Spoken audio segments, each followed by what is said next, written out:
Question 15a. Complete the table of values for y equals x squared minus 2x minus 1. And then B, on the grid, draw the graph. So basically you'll have to fill in the coordinates. Now, some people hate these kind of things because it gets a bit complicated. Because to work out the y, you have to do these things here. X squared minus 2x minus 1, because it's y equals. I always start from the far end because the positive numbers are generally easier. So what I'd have to do is, if x is 4, I've got to square it, so that would be 16. Now I'm going to write these down. So 16, and then minus 2x, so that's 2 of them, minus 2 of them. So I'm going to have to take away 8, and then I'm going to have to take away 1. Okay, so 16, take away 8 is 8, take away 1, 7. Now the same again with 3. So 3 squared is 9, and then take away 2 of them, so take away 6, and then take away 1 again. So 9, take away 6 is 3, take away 1 is 2. Now go to over here. I don't need to write this down because x squared is nothing. Take away 2 nothings is nothing, so that's just minus 1. Now, with x squared graphs, what you should notice generally is that they start repeating themselves. So if you look here, you've got minus 2, that's the lowest point. You've got minus 1, minus 1. Over here you've got 7, over here you've got 7. So there you've got 2, so you would expect a 2 to be in there.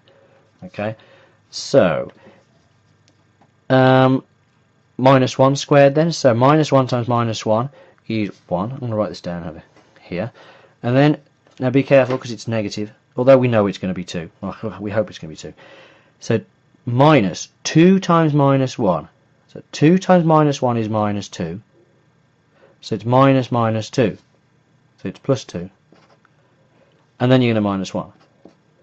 So 1, add 2 is 3, take away 1 is 2. Okay.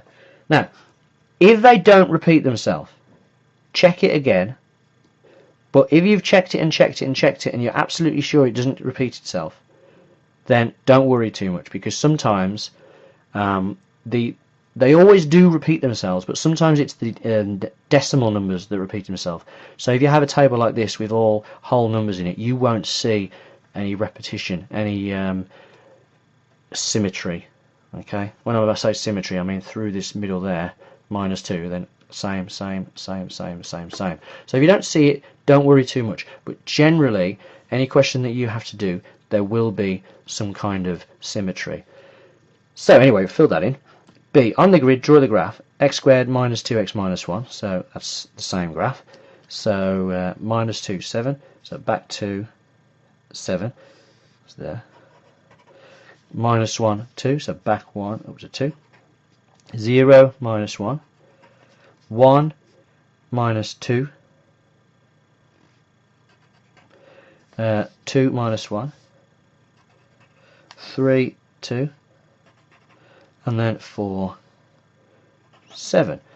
And you can see that you should not do it like with a ruler. You should use do the best possible curve you can do freehand. Don't worry if it's not perfect. There we go. Okay, you can see that's not perfect, but it'll do. Part C. Solve x squared minus 2x minus 1 equals x plus 3. Now that might seem a bit random, but it's not. Basically, if you notice there, you've got x squared minus 2x minus 1. That is the same as our original graph. Y equals x squared minus 2x minus 1. If it equals x plus 3, what you can do is you draw the graph y equals x plus 3 and then just see where the graph crosses. To do that, the graph y equals x plus 3, it has a gradient of 1 because that's the number in front of the x. It's just a simple linear graph, and it's got an intercept of 3, so that's where it crosses the y-axis. So it crosses here, and then every time you go across 1, so there's 1, you go up 1. So be careful because of the scales. That one's 1 and that one's up 1. Then across 1, up 1. Then across 1, up 1. Across 1, up 1. So that goes through there. And you can see that it actually goes through 2 of the points that you've already done on each graph. So because it says solve, it means you want to work out what x's will fit, and the x's that fit are these, because this is the x axis, so you're looking down at the x values to give us our answers. So the solutions are x equals -1 and x equals 4. -1 and 4. I should add that the other way to do this question is to use factorization. So if you look here, you've got x squared minus 2x minus 1 equals x plus 3.